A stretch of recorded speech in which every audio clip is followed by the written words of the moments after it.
Hey everyone, before we get into today's video, I just wanted to tell you that the author of this story has released a book that is available for purchase.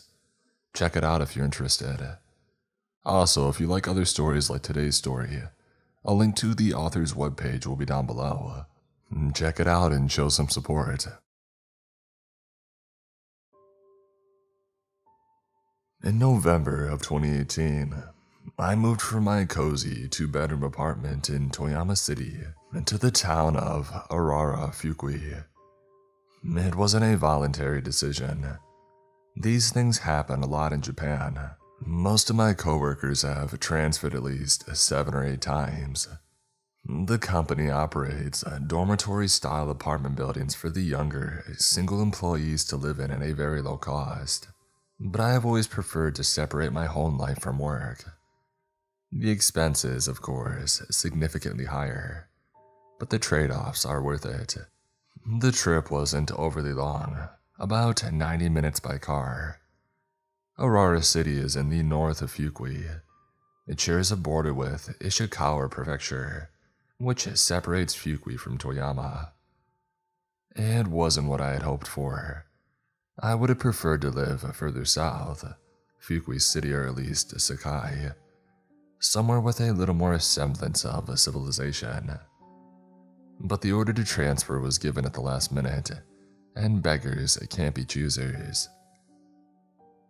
The apartment was built sometime in the 1960s, old school Japanese, the kind that looks pretty on the television, but is actual hell to live in. Drafty, no insulation, tatami floors that have been constantly cared for, lest mold start creeping in. The unit consisted of only 6 rooms, with the landlord, a gentle woman of at least 90, living on the top floor. Her name was Mrs. Ori, but I will speak more of her later. The nearest grocery store was a 15-minute drive, but an old family mart down the street stocked most of what I needed to get by. Other than that, however, there was nothing to see but storm clouds and rice fields, neither of which fit my fancy. The only saving grace of this beleaguered hovel was its relative proximity to the local hot springs, something that I intended to take full advantage of before these sightings occurred. Indeed, I have told no one of this, for I am certain no one would believe such an outlandish series of events. I elected instead to make a written record here, an account for others to find should they so inquire. On the 19th of November 2018, I reported for my first day at the Aurora office. Despite my unhappiness regarding the living arrangements, I found my new post to be quite enjoyable. I design aircraft, and the facilities in Aurora are where prototypes are manufactured and tested. My new coworkers were eager to get to know me, and I spent the first week going from bar to hot spring to bar again. It was a warm welcome, and it gave me an excuse to stay out of that drafty old apartment. It is perhaps for that reason that my first encounter with Captain Olsen did not occur until the following week. It was well after 7 p.m. by the time that I left the office on the 26th. I was the last one to leave for the evening, and decided for the first time that I would go straight home for dinner and an early bed. It was raining, as it often does on the Sea of Japan side of Honshu, a fat, globular rain that pummeled my poor 500 yen plastic umbrella. I started eastward at a brisk pace, eager to make good time. It was a flickering streetlight that first caught my eye. Not so unusual in these parts, but for the briefest of moments, I could have sworn that I had seen someone standing there. A mirage, perhaps a trick of the light played against thick beads of falling rain. I shook my head and continued on until I encountered another, identical circumstance. A dying light, and a man standing underneath it. This time I stopped in my tracks. I had come about a third of the way home by this point. The lights of Aurora were fading in my rear, and the distant neon green and blue Family Mart sign had just come into view ahead. Someone was there. I was sure of it.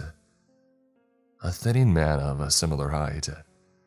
At first I thought it might have been one of the local farmers, or at least one of their elderly parents.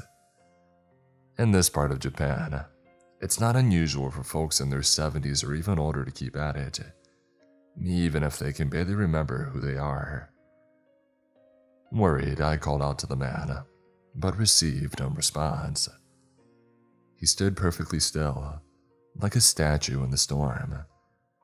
His eyes fixated on something in the distance, but I was blind as to what. After a few seconds of waiting, I called out again. Nothing. I approached the man cautiously.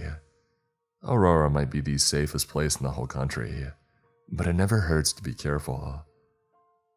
The rain was so heavy that I could scarcely make out what was in front of me, but I was sure that he was still there. I called out one final time, and from the darkness shot a desiccated hand that seized my arm. The light above sparked for the briefest of moments, and in it I saw him. Dirty blonde hair, eyes bluer than the deepest sea, but his face was horribly disfigured. Long sheets of dead skin hung from his cheeks, and I was convinced that this crazed man had come to kill me. "Shai," he rasped. Death. Looking back on it now, I was foolish to think that he would be speaking in Japanese, but I was frightened, and language was the last thing on my mind. I dropped my umbrella and screamed before tearing myself away from his grip. I am neither ashamed nor embarrassed to have run as fast as I did. I was scared. Who wouldn't have been? By the time that I made it to the Family Mart, I was sopping wet. The man had either given up on following me or hadn't bothered in the first place. For now at least, I was safe. The girl behind the counter was kind enough to let me put my shoes and socks to dry by a kerosene heater that she had kept in the back. I forked over 1,000 yen for fresh underwear, socks, and a shirt, and then excused myself to the restroom to change. "You can stay in the back while your clothes dry," the girl said. "Nobody comes around here after dark anyway." I thanked her and retreated to the storage room, taking a seat by the heater and my wet clothes, and took stock of my situation. I am not a superstitious man, nor have I ever participated in any flavor of organized religion. My mind immediately tried to find the most reasonable explanation. A prank, perhaps, organized by someone at the office to put me off. I tried to fit the square peg of my own prejudice into the round hole of the truth, and for a night, my mind made it work. I found my umbrella hanging from my front door the next morning, the 27th of November, 2018. It had to be some kind of jape. I was certain. I showed up to work that morning ready to be greeted as a laughingstock. But by noon it was clear that no one at the company had anything to do with my strange encounter. It started to rain around 4 o'clock in the afternoon, just as it had the day before.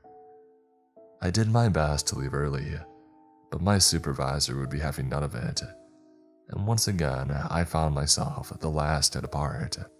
This time he was waiting for me, a solitary figure standing beneath a streetlight. People passed by without even giving him a second thought, but he stood there then just as surely as I stand here now. I crossed the street, not sure what I was thinking. I felt angry, intimidated by this man, invisible to all others except for myself. I wanted to strike him, crack him across the jaw for what he had done. A saner man might have run straight to the police, or signaled someone else on the street for help. But in that moment, I felt nothing but the deepest malice in my heart. something that evaporated the moment I got my first good look at him. His skin was severely burned, and it took everything in my power not to upend the contents of my stomach at just the sight of him. His blue eyes were bloodshot and full of fear, and though the rain seemed to pass right through him, he trembled. Like his flesh, his garb was badly burned, but one needn't have a discerning eye to recognize military attire. The leather jacket and cap, the khakis. He was no grunt, but an airman. I managed to stifle my fear and speak up. "Who are you?" I asked. Perhaps it was my accent. I never had a flair for English, and despite 6 years of studying it, I found myself struggling to string together even a simple sentence. The man's eyes fell to the ground. "Oh," he said. "Oh," I repeated. He turned, pointing a flesh-stripped finger east toward my home and the mountains beyond. "She," he said. This time, I knew he spoke not of death but of a woman. "She?" I asked. "Who is she?" The soldier furrowed his brow in frustration, and in the next instant, he was gone. I stood there for a time pondering what had just occurred. My heart took some comfort in the fact that it was not some prankster or hoodlum out to scare the new arrivals.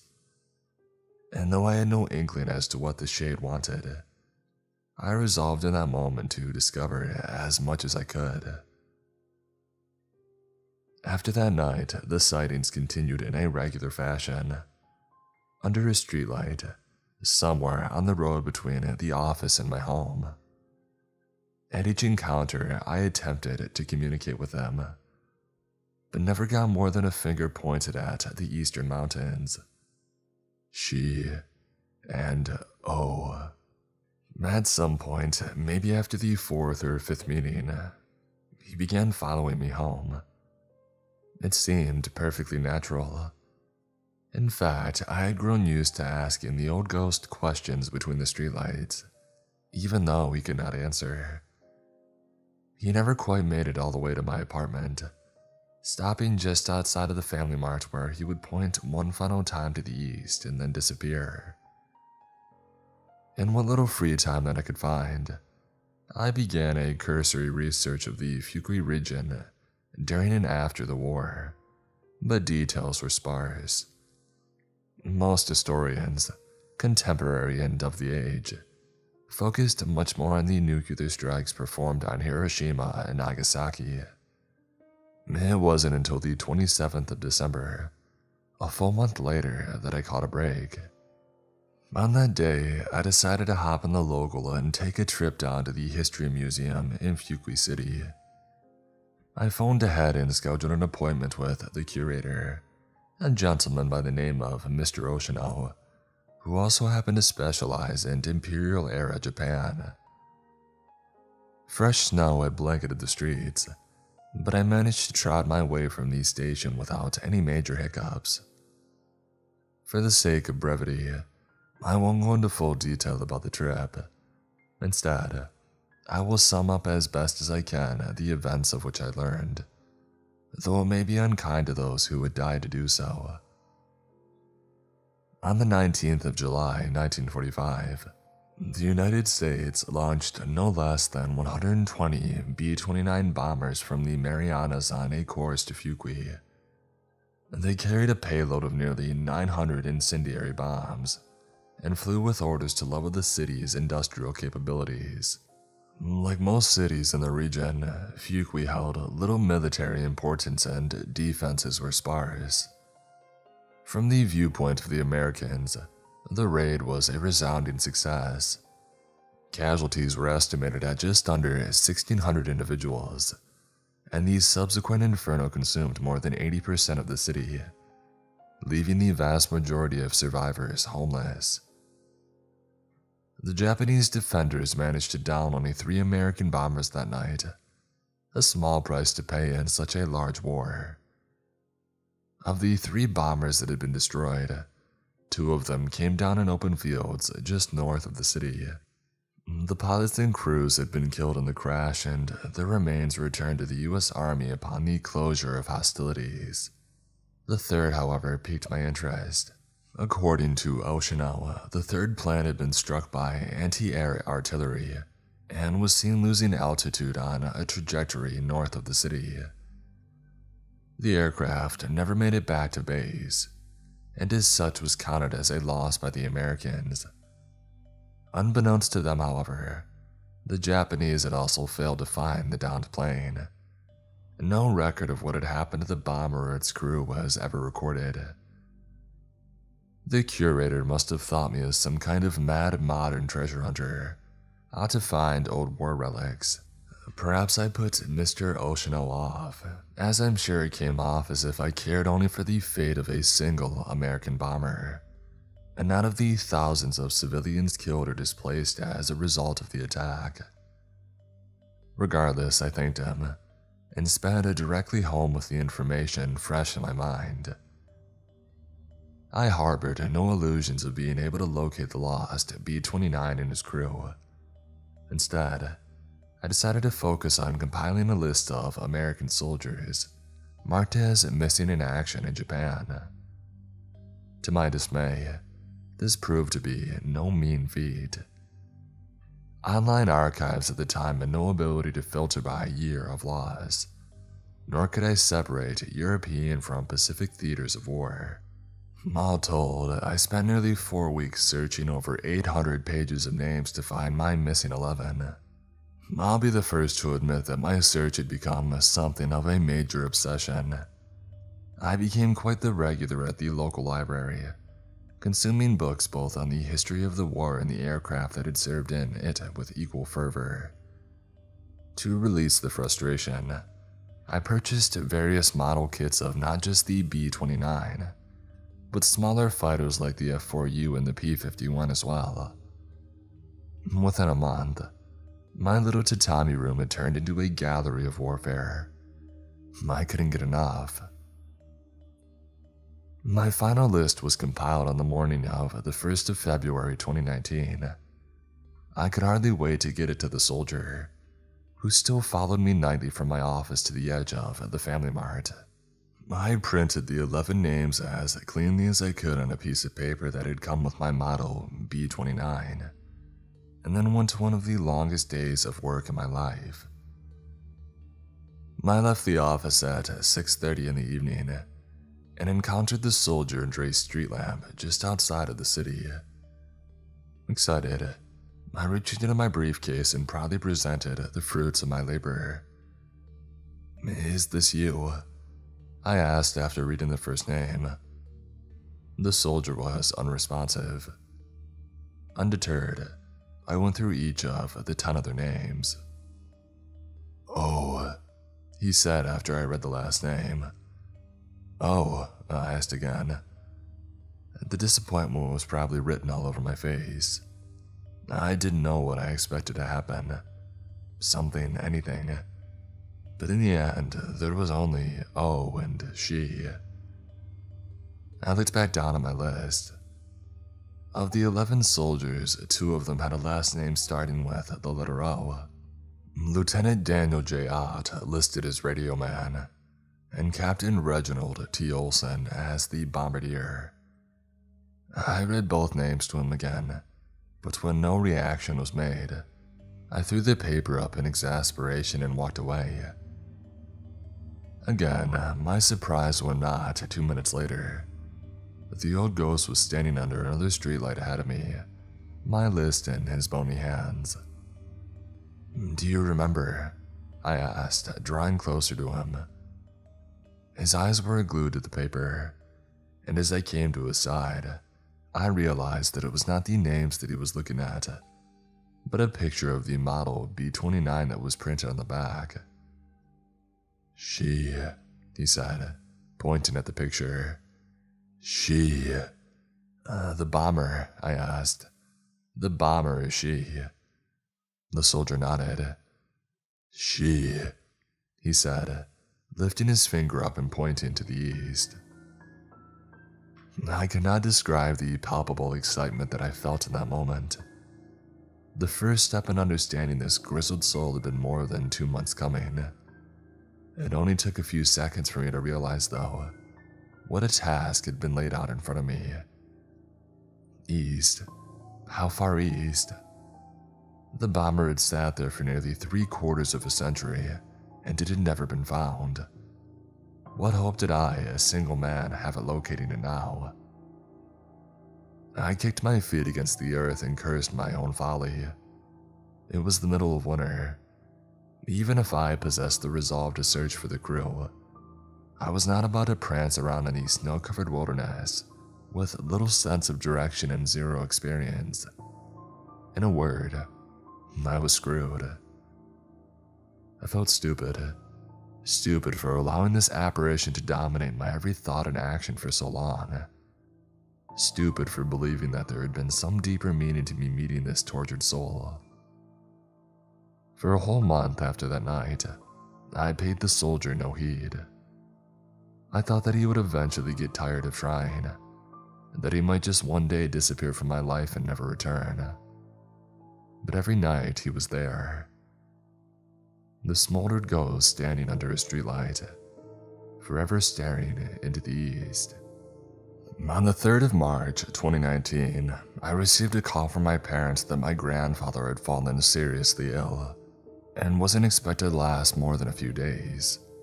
I requested a week of personal leave and took the earliest flight I could from Komatsu to my home in Kobe. By the time that I made it to the hospital, however, he had already passed. It was the first loss in the family that I had lived to see. My dad had been especially close to his father, and seeing him break down as we entered the crematorium was all too much for me to bear.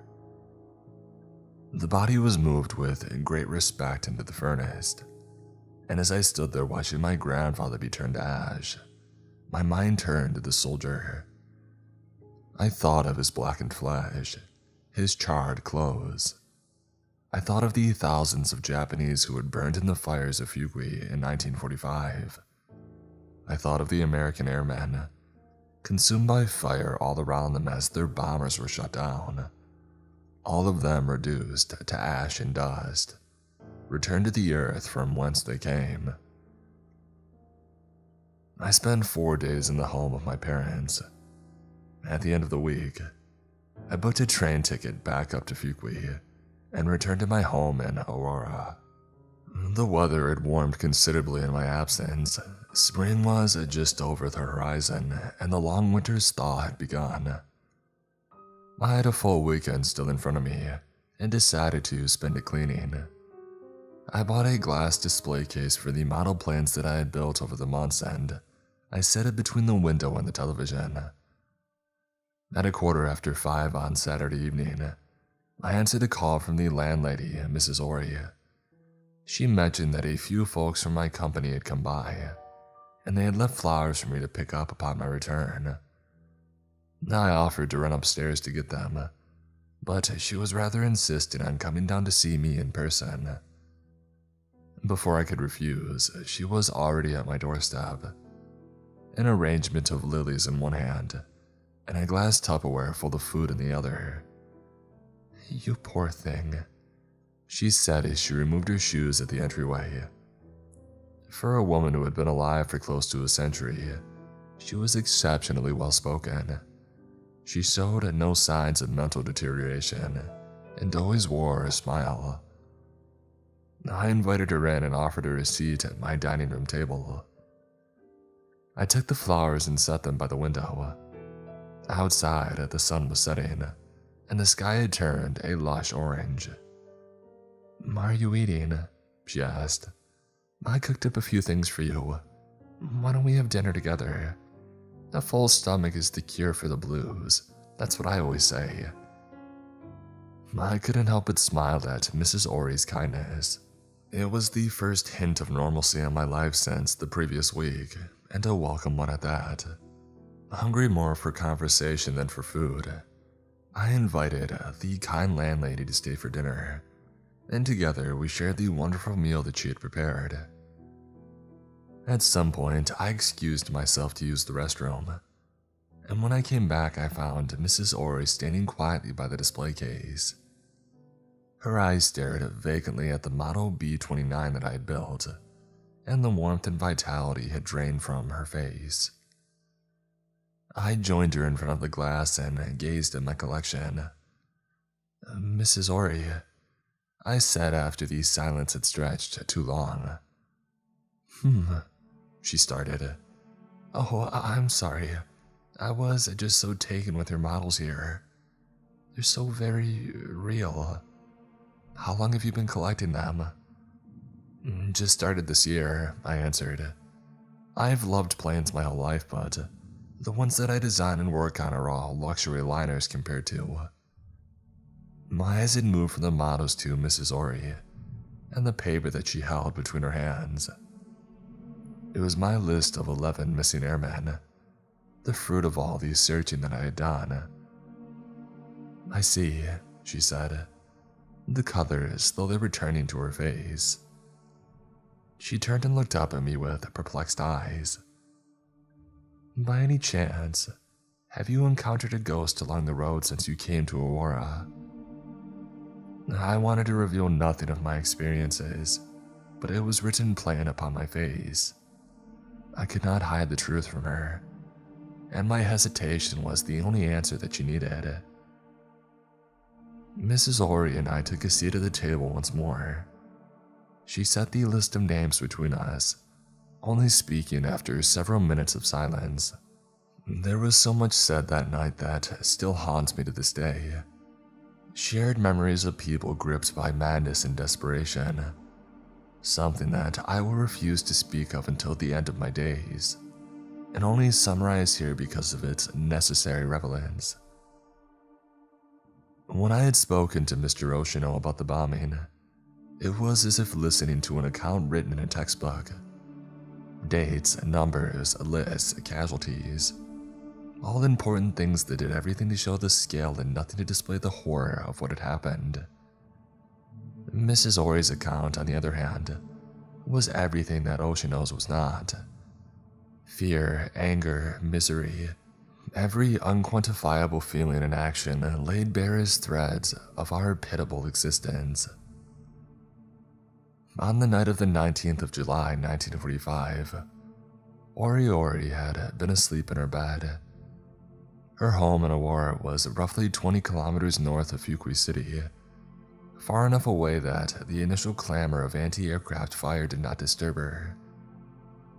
It wasn't until one of her neighbors started shouting that she was finally roused from her slumber. Mrs. Ori, still a young teen at the time, was told to stay in the house with her 2 younger sisters. By this time, the bombing of Fukui was well underway, and the distant sounds of battle were growing fiercer by the moment. And disobeying her parents, Mrs. Ori decided to leave her sisters and head outside. Upon exiting her home, she looked up to see dozens of bombers flying directly overhead. One, however, had caught her eye. Its left engine had caught fire, and it was rapidly losing altitude.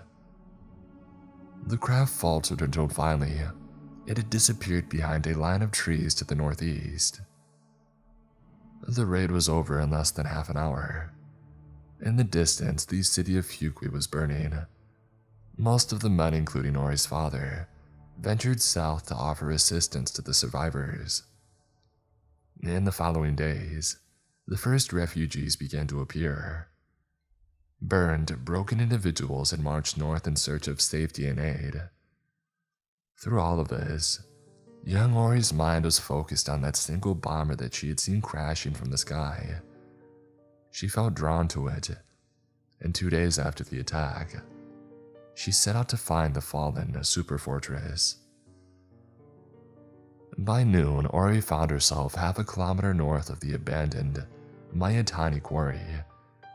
The site and surrounding woodlands had become something of a minor tourist attraction before the war, but now served as a refuge for young lovers and local wildlife.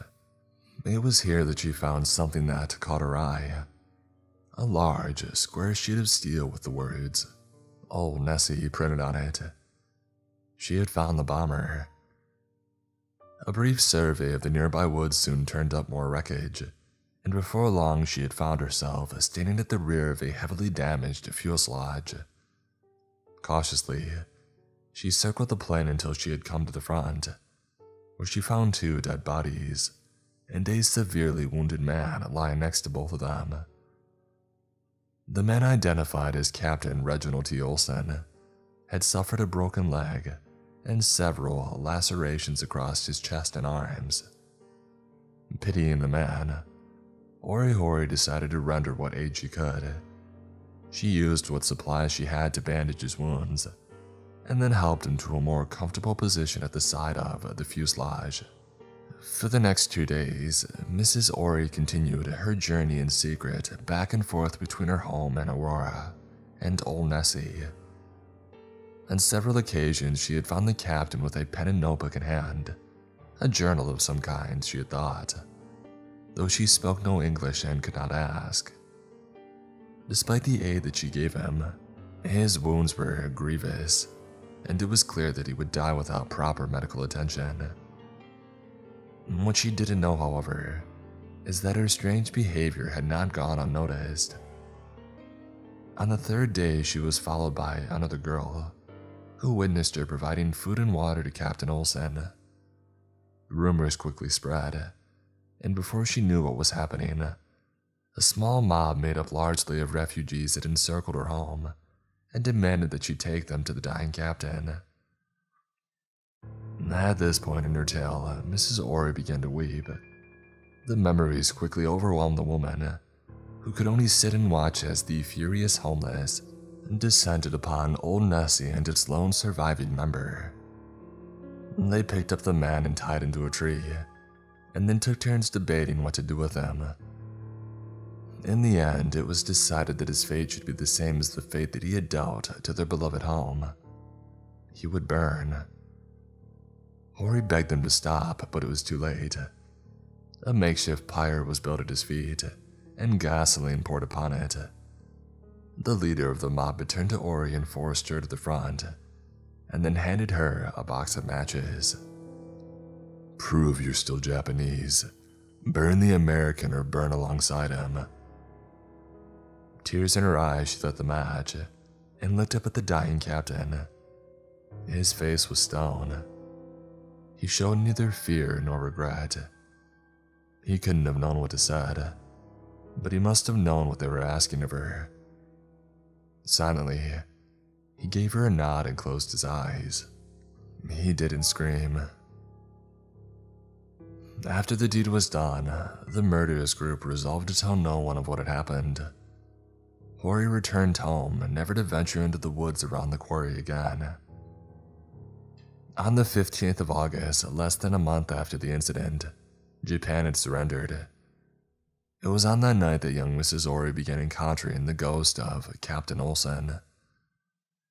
The circumstances of their meeting were identical to my own, though understandably the appearance of the spirit of a man she had killed caused Ori significant mental distress. Eventually, she refused to go out past sunset, and at the first opportunity upon reaching adulthood, she had packed her bags and left to find work in Tokyo. As I listened to her story, I became increasingly overcome with guilt. I had given up so easily, abandoning his lost soul who must have not only desired a release from his shackled existence. With great shame, I related to Mrs. Ori the same tale that I have recorded here. She listened without judgment, speaking only once that I had come to the end of my account. I have often found it peculiar how people sail in and out of each other's lives. Sometimes the ones that we wish most to keep at our side are the first to be carried off. And then there are those whose value is only discovered after experiencing some common perseverance. A kindred spirit by whom we are changed, and those we also help to change. For me, Mrs. Ori was the latter, and when she asked me to accompany her to the crash site of Old Nessie, I was honored to oblige. A week of poor weather kept us away, during which I still continued to encounter Captain Olsen on my way home from work. I had thought that addressing the soldier by his name and rank would stir something in the spirit, but to the last, he communicated only with 2 words and a finger pointed to the east. On the 15th of March, the rain clouds finally parted. We took my car and parked as close to the quarry as we could, and then carried forward on foot. Mrs. Ori was silent the entire journey. We proceeded slowly, taking the obstacles of the woodlands one at a time until at last, we had found ourselves at the fuselage of Old Nessie. It had been more than 70 years since anyone had set foot in that place. Nature had overrun most of the scattered wreckage, leaving the plain a rusted hollow shell. I followed Mrs. Ori to a tree about 10 meters to the east of the fuselage. She set out a long cloth that she had brought from home, and asked to be left alone. I returned to the bomber and decided to survey the interior. The body had been severed at a point just before the top turret. The wings as well were absent, most likely sheared off as the plane began hitting the tree line. I attempted first to enter from the rear, but was quickly deterred by jagged steel and human remains. I quickly circled back to what had been Captain Olsen's post at the front of the nose. The glass around the cockpit was long gone, and with some maneuvering, I managed to squeeze my way inside. Damage to the interior, though not as extreme, was still quite severe. The cockpit was completely exposed to the elements, giving the inside a moldy, wet smell. I took a seat at the bomber station and stared into the woods beyond. It had been 4 months since I had first met the ghost of Captain Olsen. 4 months of compiling lists and studying history. 4 months filled with the peaks of hope and the valleys of doubt. As I sat there, listening to the wind sing a path through the trees, I began to feel the smallest glimmer of what one might refer to as a calling. A true path that one sets upon in their lives, known only to them and no one else. For what was my 4 months compared to the 73 years that Reginald Olsen waited for someone to find him? How many others were still out there? Souls trapped in this prison of organized reality. How many men sent to die?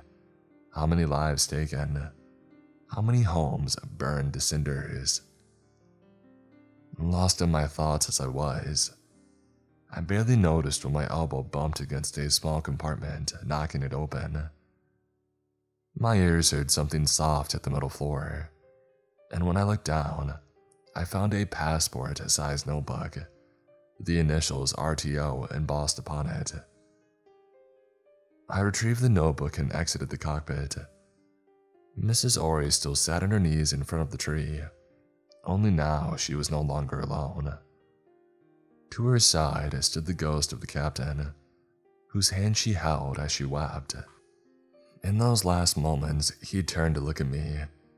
His clothes were no longer charred. His cheeks were rose-colored and clean-shaven. His eyes were peaceful. We needed no words. Everything that needed to be said was said in the trees and in the grass, in the wind that blew and the soft clouds that passed overhead. And then, he was gone. The following day, I reported the location of Old Nessie to both Mr. Oceanal at the museum and the local police. The finding of the bomber made local news headlines, and by the 30th of March, the remains of all 11 airmen had been positively identified and returned to the United States. Mrs. Ori died on the 19th of July, 2020, on the 75th anniversary of the bombing. I'm told that she passed quietly in her sleep, with a smile on her face. As for me, my long walks home from work have become quite lonely. I miss the man who infused such overwhelming purpose in my monotonous life. I sometimes turn to the streetlights, waiting for Captain Olsen to appear. But I know that he never will again. He has moved on, and so now must I.